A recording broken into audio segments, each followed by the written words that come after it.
Dans une terre étrangère, Stanley et Helen se sont rencontrés au travail. Ces jeunes gens étaient tous les deux managers dans la même entreprise, et leurs bureaux étaient côte à côte. Stanley a toujours été quelqu'un de gentil et accommodant, évitant tout conflit et désaccord. En revanche, Helen était une jeune femme très énergique et déterminée, habituée à atteindre ses objectifs. Il est vrai que les opposés s'attirent de manière inattendue, et c'est probablement pourquoi Stanley et Helen ont commencé à sortir ensemble instantanément, devenant un beau couple qui attirait les regards dans la rue. Au bout d'un peu plus d'une semaine de relation, ils ont décidé de vivre ensemble. Idée émise par Helen qui a toujours abordé la vie avec pragmatisme. Pourquoi dépenser de l'argent pour vivre dans deux appartements séparés si nous pouvons simplement vivre ensemble et économiser de l'argent, disait-elle à Stanley, qui se laissait facilement convaincre. Le mode de vie mesuré et sédentaire de Stanley combiné à son travail a fini par avoir des conséquences sur leur ligne. Helen a été la première à remarquer qu'elle prenait du poids, rapidement suivie par Stanley. Cependant, si Stanley ne voyait pas son ventre arrondi comme quelque chose d'inquiétant, cela choquait Helen, car cela mettait en question son statut de femme la plus belle du bureau, au début. Helen taquinait simplement Stanley, le faisant rougir à chaque fois qu'il montait sur la balance. Cependant, ces plaisanteries blessaient réellement Stanley, et il avait une bonne raison pour cela. Depuis son enfance, le jeune homme avait toujours eu tendance à prendre facilement du poids en excès, ce qui ravivait maintenant de nombreux problèmes enfouis.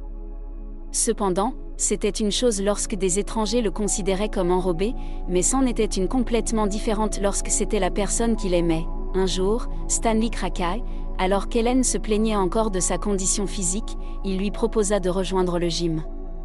Helen accepta avec enthousiasme, ce qui rendit Stanley très heureux. Le lendemain même, ils prirent un abonnement annuel au gym. Il est important de mentionner que la toute première séance d'entraînement ensemble marqua Stanley de manière indélébile. Il avait imaginé quelque chose de différent, mais il se sentit embarrassé et honteux en voyant qu'il ressemblait à un phoque gras comparé aux habitués en forme du gym.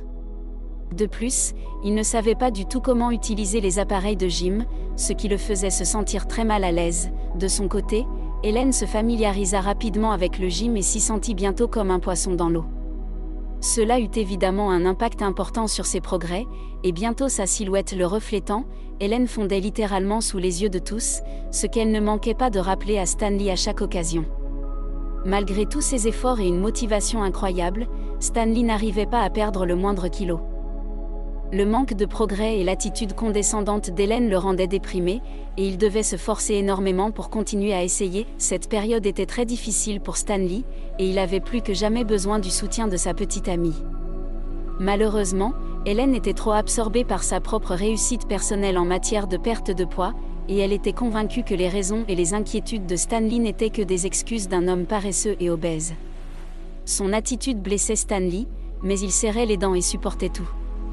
Le comportement complaisant de Stanley s'expliquait par le fait qu'il était un homme calme qui ne voulait pas se disputer avec sa petite amie et risquer de ruiner leur relation. Au fil du temps, les insultes d'Helen devinrent de plus en plus blessantes et sophistiquées, ce qui ne contribuait certainement pas à renforcer la relation entre les jeunes. À un moment donné, Stanley commença même à avoir le sentiment qu'Helen le rabaissait et se moquait de lui pour donner l'impression que son succès était plus important. Cela a conduit au fait que les jeunes ont pratiquement cessé de sortir ensemble. Helen trouvait toujours des excuses pour partir à la salle de sport avant Stanley et là-bas. Elle agissait comme si elle ne le connaissait même pas. Stanley comprit qu'Helen avait honte de lui et le considérait indigne d'être vu avec elle. De plus, Helen ne souffrait pas du manque d'attention d'autres personnes, passant de plus en plus de temps avec de nouvelles amies et des entraîneurs. Lorsque Stanley n'avait plus envie de tolérer son comportement et l'abordait à la salle de sport, elle l'ignorait simplement pour rester près de ses nouvelles amies. Stanley fit tout ce qu'il pouvait pour attirer à nouveau l'attention d'Helen, mais elle refusait obstinément de le remarquer. Le point de rupture arriva lorsque Stanley prit position et partit au milieu de leur séance d'entraînement commune, espérant secouer Helen et la pousser à reconsidérer son attitude envers lui.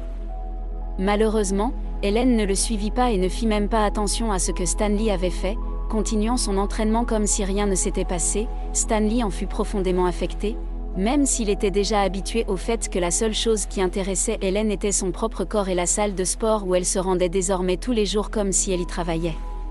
Le couple s'éloignait de plus en plus chaque jour qui passait. Helen se sentait exaltée et ne pensait pas que Stanley, un homme en surpoids, méritait une place à ses côtés.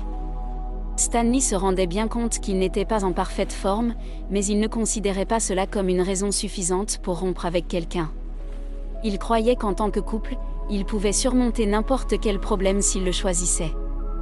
Malheureusement, Hélène ne partageait pas ses opinions.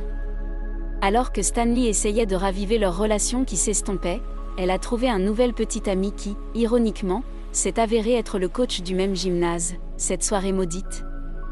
Hélène est rentrée tard de l'entraînement et Stanley a décidé d'aller la chercher. De loin, il a remarqué le jeune couple quittant le gymnase, mais il n'a pas pu croire ce qu'il voyait au début. En s'approchant, il a clairement vu Hélène souriant doucement et tenant la main d'un bel homme. Les jeunes ont marché quelques mètres et se sont arrêtés dans un café pour dîner. Stanley était confus, il a observé le couple heureux pendant un moment, puis est rentré chez lui. Cette nuit-là, Hélène est rentrée très tard à la maison. Lorsque Stanley lui a demandé où elle était, elle a répondu brusquement qu'elle était allée dîner dans un café car il y avait des plats délicieux et sains. Ce que les obèses comme lui ne comprennent pas, Stanley a timidement ajouté, « J'ai en fait voulu te récupérer au gymnase aujourd'hui, mais au lieu de cela, je t'ai vu avec un autre homme. » Hélène a répliqué abruptement, « C'est mon coach, pourquoi tu me surveilles ? Tu sais quoi, je suis fatiguée de toi, on devrait rompre. » Le lendemain matin, elle a fait ses bagages et est partie en claquant la porte. Dévasté par cette nouvelle, Stanley est tombé en dépression. Il a utilisé la nourriture pour atténuer la douleur et a commencé à manger encore plus, ce qui, bien sûr, lui a fait prendre encore plus de poids. Stanley avait le sentiment que sa vie touchait à sa fin, comme si le monde n'avait pas de place pour les personnes en surpoids comme lui. Il lui a fallu beaucoup de temps pour réaliser que c'était de sa faute d'avoir choisi de passer sa vie avec quelqu'un qui le méprisait et ne valorisait pas leur relation le moins du monde. En souriant devant son reflet dans le miroir, Stanley se rendit compte que Hélène n'était pas la femme qui lui convenait. Il considéra leur relation comme une leçon de vie inestimable.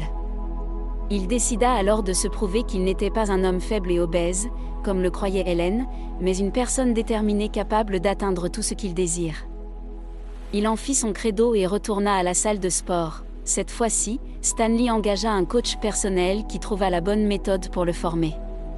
Après un an de travail acharné et d'efforts, les résultats se firent remarquer. Stanley n'en croyait pas ses yeux lorsque les kilos en trop fondirent progressivement. Chaque jour, il devenait plus mince, et son corps était presque parfait. De plus, Stanley commença à apprécier ses séances d'entraînement, qui devinrent une partie intégrante de sa nouvelle vie. Une fois en excellente forme physique, il décida de se former pour devenir lui-même coach. Stanley excella dans son nouveau métier, si bien qu'il se retrouva rapidement avec une liste d'attente de clients désireux de s'entraîner avec lui. Le jeune entraîneur athlétique devint très populaire, notamment auprès des femmes présentes à ses cours, qui flirtaient souvent avec lui et prenaient des selfies en sa compagnie pour les publier sur les réseaux sociaux. Porté par son succès, le jeune coach oublia complètement Hélène, qui avait été si méchante avec lui il y a à peine un an. Il n'y pensait même plus, jusqu'à ce qu'il reçoive un email de son ex-petite amie. Dans son message, Hélène exprimait le souhait de le rencontrer pour discuter. L'email d'Hélène laissa Stanley indifférent, mais il accepta néanmoins de la retrouver au café. Lors de leur rencontre, Hélène ne cessait de souligner les erreurs de leur relation passée et semblait regretter ses actions. Cependant, Stanley avait tourné la page et compris que sa vie avait pris un nouveau cours qui le rendait heureux et épanoui. Il était déterminé à ne pas laisser le passé l'entraver, car il avait enfin trouvé sa voie vers le succès et le bonheur. Hélène a vanté les qualités de Stanley et célébré ses réussites. Puis elle a dit, « Tu sais, j'ai bien réfléchi et je suis prête à nous redonner une chance. Je ne pense pas que tu serais contre recommencer. » Après avoir écouté attentivement Hélène, Stanley marqua une pause et répondit, « Désolé, mais je veux une petite amie qui ne se contente pas de partager mes victoires, mais qui me soutient également et me motive pendant les moments difficiles, remplis d'échecs et d'incertitudes. » Cette réponse de Stanley fit comprendre qu'ils ne se remettraient jamais ensemble. Et pour la première fois depuis leur rupture, Hélène réalisa quelle énorme erreur elle avait commise. On ne sait pas si cette prise de conscience était sincère ou si elle espérait impressionner Stanley et le reconquérir. Quoi qu'il en soit, Stanley semblait ne pas s'en soucier. Il se dirigeait vers une nouvelle vie pleine de hauts et de bas. mais sans son ex-petite amie toxique ni aucun sentiment d'autodépréciation. Si vous appréciez cette histoire, n'hésitez pas à partager vos commentaires dans la section dédiée. Merci d'avoir regardé et à bientôt.